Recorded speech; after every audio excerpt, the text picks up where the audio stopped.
अक्सर लोग शिकायत करते हैं कि हम शक्करकंदी बनाते हैं तो हमसे मज़े की नहीं बनती, फीकी बनती है और बहुत ही बेकार बालों वाली बनती है। तो आज मैं आपको बताऊंगी कि किस किस्म की शक्करकंदी का यूज़ आपको करना चाहिए। Welcome back to my channel Furqan food secret. बिस्मिल्लाहिर्रहमानिर्रहीम। अस्सलाम वालेकुम। जब आपने शक्करकंदी बनानी हो तो आपने सबसे पहले क्या करना है कि शक्करकंदी अच्छे वाली लानी है।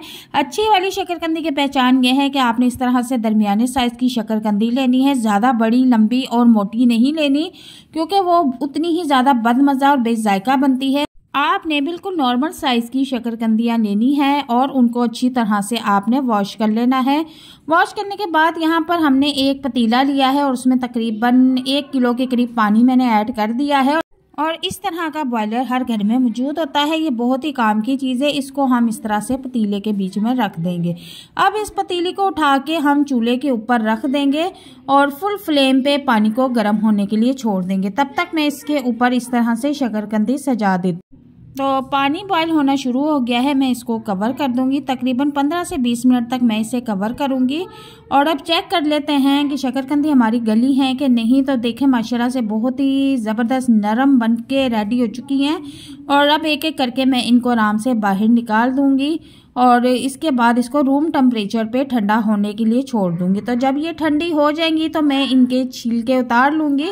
इनको छील के साफ़ सुथरा करके आप यहाँ पर देख सकते हैं कि मैंने इसे रख लिया है और ये ठंडी भी हो चुकी हैं। और अब आप इसकी जिस तरह से कटिंग करना चाहती हैं, कटिंग करके आप प्लेट में सर्व कर सकती हैं।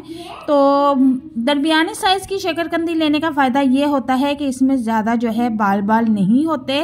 वरना अगर आप ज़्यादा पतली और छोटी लेंगी तो उसमें इतने ज़्यादा बाल निकलते हैं कि खाना बहुत ही मुश्किल हो जाता है। तो आप देखें कि कितनी ज़बरदस्त गल चुकी है, नरम हो चुकी है और ये हमने स्टीम में रेडी की है। यहाँ पर हमने 2 मौसमियाँ भी ले लेनी है और इस मौसमियाँ सेंटर से कटिंग करके इस तरह से हमने प्लेट को सजा देना है। इसके बाद मैंने इसके ऊपर चाट मसाला रेडी करके ऐड किया है। आप अपने टेस्ट के मुताबिक इसके ऊपर चाट मसाला स्प्रिंकल कर सकते हैं। इसके बाद मैंने इसके ऊपर थोड़ी सी कुटी हुई मिर्च भी ऐड कर दी है, थोड़ा सा इसको स्पाइसी किया है। इसके बाद थोड़ी सी मैंने हरी मिर्च भी कटिंग करके ऐड की है गार्निशिंग के लिए। और इसके बाद मैं इसमें अब केचप का भी यूज़ करूँगी। थोड़ी सी इसकी हम डिज़ाइनिंग कर लेंगे। बहुत ही मज़े का केचप लगता है इसके ऊपर।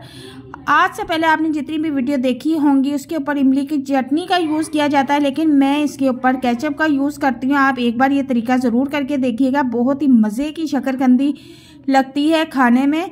और इसके बाद मैंने मौसमी भी इसके ऊपर निचोड़ दी है और अगर आप नींबू निचोड़ना चाहें तो आप वो भी निचोड़ सकते हैं।